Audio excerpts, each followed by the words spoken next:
Hi welcome to our channel. இன்றைக்கி பார்த்திங்கன்னா இந்த மாதிரி பழைய சட்டை தான் எடுக்க போகிறோம். யூஸ் பண்ணாத பழைய சட்டையை எடுத்துக்கோங்க. இப்போ நான் காமிக்கிற மாதிரி 2 கைப்பகுதியும் கட் பண்ணி எடுத்துக்கலாங்க. அதுக்கப்புறம் பார்த்திங்கன்னா இந்த மாதிரி டேப் ஒன்று எடுத்து நான் காமிக்கிற அளவு இருக்க மாதிரி மார்க் பண்ணி எடுத்துக்கோங்க. எனக்கு இந்த சட்டையோட லென்த்து பார்த்திங்கன்னா 19 இன்ச் இருக்குங்க. உங்களுக்கு எந்த அளவுக்கு இருக்கோ அப்படியே எடுத்துக்கோங்க. இப்போ இதை கரெக்டாக கட் பண்ணி எடுத்துக்கலாம். இந்த ஸ்லீவ்லேருந்து அந்த ஸ்லீவ் வரைக்கும் ஸ்ட்ரைட்டாக கட் பண்ணி எடுக்கணுங்க. உங்களுக்கு ஈஸியாக வேணும்னா லாங் சைஸ் ஸ்கேலில் நீங்கள் லைன் போட்டு அப்படி கூட கட் பண்ணி எடுத்துக்கலாம். இப்போ நான் அதை அப்படியே கட் பண்ணி எடுத்துக்கிட்டேன். இப்போ கரெக்டாக கட் பண்ணதுக்கப்புறம் பார்த்திங்கன்னா நமக்கு இப்படி தான் இருக்கும். அதுக்கப்புறம் இந்த பட்டனை நீங்கள் ரிமூவ் பண்ணி எடுத்துக்கோங்க. இப்படி இதை ஓப்பன் பண்ணி எடுத்துட்டிங்கன்னா நமக்கு இப்படி தான் இருக்கும். ஒரு லென்த்தாக ஒரு பெரிய பீஸாக நமக்கு கிடைக்குங்க. இந்த சட்டையில் பேக் சைடு இருக்குது பார்த்திங்களா, கழுத்து பகுதி, அதை நீங்கள் கட் பண்ணி ஹேண்டிலாக யூஸ் பண்ணிக்கலாம். இப்போ நமக்கு லென்த்தாக ஒரு பீஸ் இருக்கும் பாருங்கள், இந்த மாதிரி தான் நமக்கு கிடைக்கும். அந்த பட்டனை நீங்கள் ரிமூவ் பண்ணிட்டீங்கன்னா இப்போ இதே அளவுக்கு பார்த்திங்கன்னா நான் ஒரு அரிசி பை தான் எடுத்திருக்கேன். இந்த அரிசி பையோட கீழ்ப்பகுதி இப்போ நம்ம கட் பண்ணி எடுத்துக்கலாம். இப்போ இது கீழ் போர்ஷனை ஃபுல்லாக கட் பண்ணதுக்கப்புறம் இந்த சைட்லேயோ அந்த சைட்லேயோ, அதாவது அரிசி பையோட 2 ஓரத்துலையும் இந்த மாதிரி நான் காமிக்கிற மாதிரி சைடில் அப்படியே கட் பண்ணி விட்டுருங்க. இந்த ஓரமும் அந்த ஓரமும் கட் பண்ணால் நமக்கு 2 பீஸாக கிடைக்குங்க. இப்போ ஒரு சைடு ஃபுல்லாக கட் பண்ணி எடுத்தாச்சுங்க. அதே மாதிரி இன்னொரு சைட்லேயும் கட் பண்ணி எடுத்துக்கலாம்.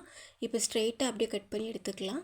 இப்போ 2 பீஸ் நமக்கு கிடைக்கும். இப்போ நான் காமிக்கிற மாதிரியே இந்த அரிசி பையோட 2 பீஸையும் ஒன்றுக்கு மேலே ஒன்று வைக்கணும். இப்போ நான் காமிக்கிற மாதிரி எடுத்துக்கோங்க. இப்போ நான் பாருங்கள், இந்த அரிசி பைக்கு மேலே இன்னொரு அரிசி பை வைக்கிறேன். அதாவது இந்த பீஸோட நல்ல சைடு 2 உள்ளே இருக்க மாதிரி வச்சுட்டு இப்போ ஸ்ட்ரெயிட்டாக இந்த ஓரமாக அப்படி டபுள் ஸ்டிச் போட்டு எடுத்துக்கோங்க. இப்போ ஸ்டிச் பண்ணி எடுத்தாச்சுங்க. நம்ம அரிசி பையை இந்த மாதிரி நம்ம அட்டாச் பண்ணி எடுத்துட்டோம். இப்போ நமக்கு லென்த்தாக கிடைக்கும் பாருங்கள். இப்போ ஃபஸ்ட்டு அந்த ஷர்ட் பீஸ் இருக்குது பார்த்திங்களா, அந்த பீஸ்க்கு அடியில் இந்த அரிசி பை வைக்க போகிறோம். இப்போ இதுக்கு மேலே இது கரெக்டாக வச்சுக்கோங்க. வச்சுட்டு இப்போ நான் காமிக்கிற மாதிரி ஸ்ட்ரெயிட்டாக இந்த ஓரமும் அந்த ஓரமும் தைச்சி எடுத்துக்க போகிறோம். இப்போ கரெக்டாக இருக்கான்னு ஃபஸ்ட்டு பார்த்துக்கோங்க. இந்த ஓரம் நமக்கு கரெக்டாக இருக்குது. அதே மாதிரி அந்த பட்டன் சைடு பார்த்திங்கன்னா நமக்கு அதை விட அரிசி பை எக்ஸ்ட்ராவாக இருக்குது. இந்த எக்ஸ்ட்ராவாக இருக்க பீஸ் நமக்கு தேவைப்படாது. இதை கட் பண்ணி ரிமூவ் பண்ணி எடுத்துக்கலாங்க.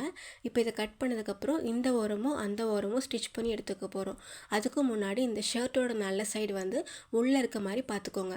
சட்டையோட நல்ல பாகம் உள்ளே இருக்க மாதிரி, அந்த பட்டன்லாம் பார்த்திங்கன்னா உள்ளே இருக்குது. நம்ம இதை 2 ஓரமும் இப்போ நான் காமிக்கிற மாதிரி இந்த ஓரமும் இந்த ஓரமும் ஸ்டிச் பண்ணி இப்போ இதோட நல்ல சைடு வெளியே திருப்பி எடுத்துக்க போகிறோம். அதுக்காக தான் அந்த ஷர்ட்டோட நல்ல சைடு உள்ளே இருக்க மாதிரி நான் வைக்க சொன்னேன். இப்போ உள்ளே இருக்க மாதிரி வச்சு 2 ஓரமும் தச்சு எடுத்ததுக்கப்புறம் இப்போ நான் காமிக்கிற மாதிரி இதை அப்படியே உள்ளே விட்டு வெளியே திருப்பிட்டா நமக்கு நல்ல சைடு வெளியே ஈஸியாக கிடச்சிரும். இப்போ இது கரெக்டாக எடுத்து விட்டுக்கோங்க. அதுக்கப்புறம் பார்த்திங்கன்னா மீதி இருக்க 2 சைடும் நம்ம ஸ்டிச் பண்ணி எடுக்கணுங்க. அதாவது பட்டன் பீஸும் அதை மாட்டுற பீஸ் இருக்கும் பார்த்திங்களா, அது 2 ஓரமும் இப்போ நான் காமிக்கிற மாதிரி தைச்சி எடுத்துக்கணும். அதே போல் ஃபஸ்ட்டு நம்ம 2 ஓரமும் ஸ்டிச் பண்ணி திருப்பணும்ல, அந்த பகுதியில் மேலே படிமான தையல் போட்டு எடுத்துக்கலாங்க. இப்போ 4 ஓரமும் தைச்சி எடுத்தாச்சு. இப்போ நான் காமிக்கிற அளவு இருக்க மாதிரி பார்த்து எடுத்துக்கோங்க. உங்களுக்கு அதை விட அதிகமாக கம்மியாக இருந்தாலும் ஓகே, ஏன்னா உங்களுக்கு அந்த மாதிரி ஷர்ட்டோட சைஸ் பொறுத்து. இது டபுள் எக்ஸ்எல் ஷர்ட்டு, உங்களுக்கு எந்த விதமான ஷர்ட் வேணாலும் எடுத்துக்கலாம். இப்போ நம்ம ஸ்லீவ் பகுதி எடுத்துக்க போகிறோம். இப்போ நான் காமிக்கிற மாதிரி கட் பண்ணி எடுத்துக்கோங்க. நீங்கள் எக்ஸலாக இருந்தால் 12 இன்ச் எடுத்தால் போதுங்க. இது நான் 13 இன்ச் லென்த் இருக்க மாதிரி எடுத்துக்கிறேன். இப்போ நான் காமிக்கிற மாதிரி அதை கட் பண்ணி கரெக்டாக விரித்து விட்டுடுறேன். இந்த பக்கம் பார்த்திங்கன்னா எனக்கு 13 இன்ச், இந்த பக்கம் 12 இன்ச் இருக்கிற மாதிரி மார்க் பண்ணி எடுத்துக்கோங்க. கரெக்டாக இதே மாதிரி கட் பண்ணி எடுத்துக்கோங்க. கொஞ்சம் கிராஸாக இருக்கிற எக்ஸ்ட்ரா போர்ஷன்லாம் இப்படி கட் பண்ணி ரிமூவ் பண்ணி எடுத்துக்கலாம். இப்போ இன்னொரு ஸ்லீவ் போர்ஷனும் இதே மாதிரி இப்போ காமிக்கிற அளவு இருக்க மாதிரி கட் பண்ணி எடுத்துக்கலாம். இப்போ 2 பீஸையும் நம்ம கட் பண்ணதுக்கப்புறம் இதுக்கு தகுந்த மாதிரி அரிசி பையோ இல்லை சிமெண்ட் பேக்கோ எதோ ஒன்று எடுத்துக்கலாம். நான் இந்த மாதிரி ஒரு சிமெண்ட் பேக் தான் எடுத்திருக்கேன், ஒரு பீஸ் தான் எடுத்திருக்கேன். இப்போ அதுக்கு மேலே இந்த 2 ஸ்லீவ் போர்ஷனை கட் பண்ணோம்ல, அந்த பீஸை அதுக்கு மேலே வச்சு எக்ஸ்ட்ராவாக இருக்கிறதெல்லாம் இப்படி கட் பண்ணி ரிமூவ் பண்ணி எடுத்துக்கோங்க. இப்போ இது கட் பண்ணதுக்கப்புறம் பார்த்திங்கன்னா இந்த மாதிரி அந்த ஸ்லீவ் போர்ஷனுக்கு அடியில் அந்த அரிசி பை இருக்கும். இப்போ 4 ஓரமும் தைச்சி எடுத்துக்கணுங்க. இந்த மாதிரி 4 கார்னரும் ஸ்டிச் பண்ண அதுக்கப்புறம் இதை ஒரு பழைய ஜிப்பு தான் எடுத்திருக்கேன். பழைய பேக்கில் இருக்க ஜிப்பு தான் எடுத்திருக்கேன். 2 பீஸ்லேயும் இப்போ ஜிப் அட்டாச் பண்ணி எடுத்துக்கோங்க. இந்த ஓரமும் அட்டாச் பண்ணி எடுத்துக்கோங்க. நான் ஏற்கனவே நிறைய வீடியோவில் சொல்லியிருப்பேன், வீட்டில் பழைய ஃப்ராக்கு பழைய நைட்டியாக இருக்க ஜிப்பெல்லாம் நல்லா இருந்ததுன்னா அதை தூக்கி போடாமல் அதையும் கட் பண்ணி எடுத்துக்கலாங்க. நம்ம இந்த மாதிரி வேறு பர்பஸ்க்கு யூஸ் பண்ணிக்கலாம். இப்போ நான் காமிக்கிற மாதிரி ஜிப் அட்டாச் பண்ணுறதுக்கு முன்னாடி ஸ்டார்டிங்கில் ஒரு 1/2 இன்ச்சுக்கு இப்படி உள்ளே ஃபோல்டு பண்ணி விட்டுக்கோங்க. மடிச்சுட்டு அப்படியே ஒரு ஓரம் தைச்சி எடுத்துக்கோங்க. ஜிப்போட நல்ல சைடு கிளாத்தோட நல்ல சைடு ஒட்டுக்கா இருக்க மாதிரி வச்சு தைச்சி எடுத்துக்கணும். இப்போ வந்து 2 பீஸ் இருக்குது பார்த்தீங்களா, அதில் வந்து ஒரு பீஸ் ரைட் சைடில் ஜிப் அட்டாச் பண்ணணும், இன்னொரு பீஸ் வந்து லெஃப்ட் சைடில் ஜிப் அட்டாச் பண்ணி எடுத்துக்கோங்க. இப்போ வந்து இந்த மாதிரி அட்டாச் பண்ணி எடுத்தாச்சு. இப்போ இதை வந்து நம்ம ஃபஸ்ட்டு அந்த பட்டன் பீஸ் இருக்குது பார்த்தீங்களா, அந்த ஷர்ட் பீஸு அதுக்கு மேலே வச்சு இப்போ அட்டாச் பண்ண போகிறோம். அந்த ஷர்ட்டோட பீஸில் வந்து பட்டன் சைடு இருக்கும் பார்த்தீங்களா, அதுக்கு மேலே இப்போ நான் காமிக்கிற மாதிரி இந்த பக்கம் ஒரு பீஸ் அந்த பக்கம் ஒரு பீஸ் வைக்கணுங்க. இப்போ நான் காமிக்கிற மாதிரி வச்சு ரொம்ப ஈஸியாக நீங்கள் அட்டாச் பண்ணி எடுத்துக்கலாங்க. இப்போ இந்த பட்டனோட இந்த சைடு பார்த்தீங்கன்னா ஜிப் எந்த பக்கம் தைக்காமல் இருக்கோ ஒரு சைடு நான் சின்ன பீஸ் கூட அட்டாச் பண்ணியிருப்போம், இன்னொரு சைடு வந்து இந்த பெரிய பீஸ் இருக்குது பார்த்தீங்களா, இந்த பட்டன் பீஸ் இருக்குல்ல, இது கூட நம்ம அட்டாச் பண்ண போகிறோம். இப்போ நான் காமிக்கிற மாதிரி நல்ல சைடும் சேமாக இருக்க மாதிரி வச்சுட்டு அந்த ஜிப்போட இன்னொரு பகுதி தைக்காமல் இருக்கும்ல, அதை வந்து இப்போ இதுக்கு மேலே வச்சு கரெக்டாக ஸ்டிச் பண்ணி எடுத்துக்க போகிறோம். அந்த பட்டன் இருக்க சைடு தான் அந்த ஜிப்பும் இருக்கணுங்க. இப்போ இந்த சைடு எப்படி அட்டாச் பண்ணணுமோ அதே மாதிரி இன்னொரு சைடும் வந்து இப்போ நான் காமிக்கிற மாதிரி அட்டாச் பண்ணி எடுத்துக்கணும். ரொம்ப ஈஸியாக நீங்கள் ஸ்டிச் பண்ணிக்கலாம். கரெக்டாக நீங்கள் ஈவனாக அதுக்கு மேலே வச்சிட்டிங்கன்னா போதும், அவ்வளோதான். ஸ்டிச் பண்ணி ஈஸியாக எடுத்துக்கலாம். இப்படி தான் ஸ்டிச் பண்ணி எடுக்கணுங்க. இப்போ கரெக்டாக ஜிப்போட பகுதி மேலே வச்சுருக்கேன் பாருங்கள். நான் சொன்ன மாதிரி ஸ்டார்டிங்கில் ஒரு 1/2 இன்ச்சுக்கு இப்படி உள்ளே இருக்க மாதிரி மடித்து விட்டுட்டு ஜிப்பை கரெக்டாக மடித்து விட்டுட்டு அதுக்கப்புறம் அப்படியே தைச்சி எடுத்துக்கலாம். கரெக்டாக ஈவனாக ஒரே மாதிரி வச்சு கரெக்டாக தைச்சி எடுத்துக்கலாங்க. அடியில் வந்து தையல் விழுகுதான்னு பார்த்துக்கோங்க. ஓரமாக அதே மாதிரி தைச்சி எடுத்துக்கணும். இப்போ ஒரு சைடு ஃபுல்லாக நம்ம ஸ்டிச் பண்ணி எடுத்தாச்சு. இப்போ பாருங்கள், ஸ்டிச் பண்ணதுக்கப்புறம் இப்படி தான் நமக்கு இருக்கும். இதே மாதிரி தான் சேம் இன்னொரு சைடு நம்ம ஸ்டிச் பண்ணி எடுத்துக்க போகிறோம். இப்போ நான் சொன்ன மாதிரி ஜிப்பு கரெக்டாக இருக்கான்னு பார்த்துக்கோங்க. அந்த பட்டன் பீஸ் பக்கத்துலேயே இப்படி திருப்பி வைக்கணும். இப்போ இந்த ஜிப்போட நல்ல சைடும் ஷர்ட்டோட நல்ல சைடும் ஒட்டுக்கா இருக்க மாதிரி இப்படி சேமாக எடுத்து வச்சுட்டு இப்போ அந்த லாஸ்ட் கார்னர்லேருந்து இந்த கார்னர் வரைக்கும் கரெக்டாக ஓரமாக அப்படியே வச்சு ஸ்டிச் பண்ணிவிட்டு அவ்வளோதான். ரொம்ப ரொம்ப ஈஸியாக சூப்பராக நீங்கள் ஸ்டிச் பண்ணி எடுத்துடலாம். இப்போ 2 பக்கமும் நம்ம தச்சு எடுத்துக்கிட்டோம். இதுக்கப்புறம் நம்ம என்ன செய்யணும்னு பார்த்திங்கன்னா, இப்போ இந்த 2 சைட்லேயும் நம்ம ஜிப் அட்டாச் பண்ணோம்ல அந்த சின்ன பீஸு, அதில் ஒரு பீஸ் எடுத்துக்கோங்க.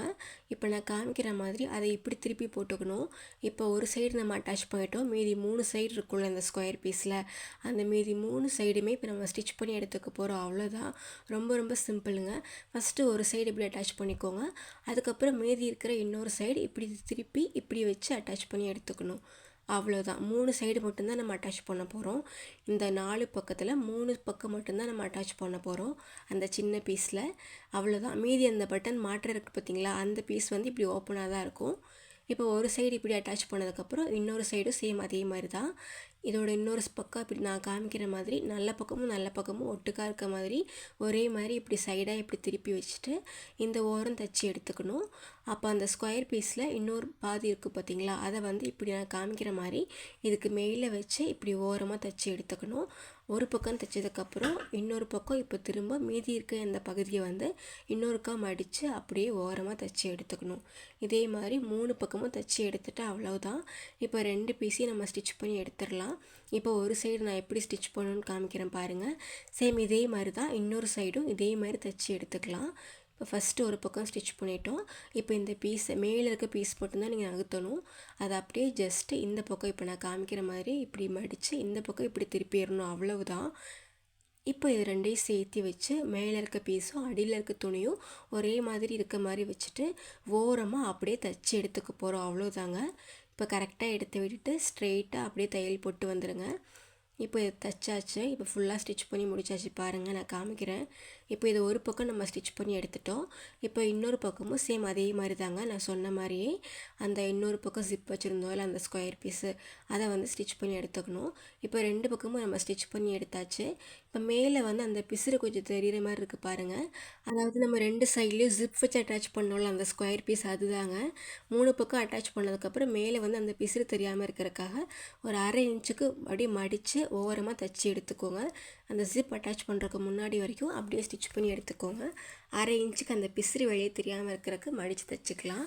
இதே மாதிரி 2 பக்கமும் அந்த மேலே வந்து அந்த பிசுறு தெரியாமல் இருக்கிறதுக்காக ஒரு 1/2 இன்ச்சுக்கு மடித்து ஓரமாக தைச்சி எடுத்துக்கலாம். இப்போ 2 பக்கமும் ஸ்டிச் பண்ணி எடுத்தாச்சுங்க. இப்போ வந்து நம்ம நல்ல சைடு வந்து வெளியே திருப்பிடலாங்க. ரொம்ப ஈஸியாக கரெக்டாக ஃபுல்லாக அப்படியே திருப்பி எடுத்தாச்சு. இதை வந்து நம்ம துணியெல்லாம் வைக்கிற ஆர்கனைசராக தான் யூஸ் பண்ண போகிறோங்க. நம்ம இனிமேல் துணியெல்லாம் மடித்து வைக்கிறதுக்கு கார்ட்போர்ட் பாக்ஸோ எதுவுமே தேவையில்லைங்க. வீட்டில் ஓப்பன் செல்ஃபில் துணி வைக்கிற மாதிரி இருந்ததுன்னா இந்த மாதிரி ஒரு ஆர்கனைசர் பண்ணி வச்சுட்டிங்கன்னா நம்ம ஈஸியாக துணி வச்சுக்கலாம். உள்ளே பார்த்திங்களா எவ்வளோ துணி இருக்குது. ஆனால் இதை வந்து நம்ம இன்னும் ஈஸியாக பண்ணலாம். இப்போ 2 ஜிப் இருக்குது பார்த்திங்களா, எதுக்குடா ஸ்டிச் பண்ணணும்னு தெரியலையா, இந்த மாதிரி ஓப்பன் பண்ணுறதுக்கு தாங்க. இதில் நீங்கள் ஈஸியாக என்னென்ன கிளாத் வச்சுருக்கீங்கன்னு இந்த மாதிரி இதை விரித்து விட்டு நீங்கள் ஐடென்டிஃபை பண்ணிக்கலாம். இதில் எந்த ட்ரெஸ் தான் இருக்குதுன்னு பார்த்துக்கலாம். எடுக்கிறது ரொம்ப ஈஸி.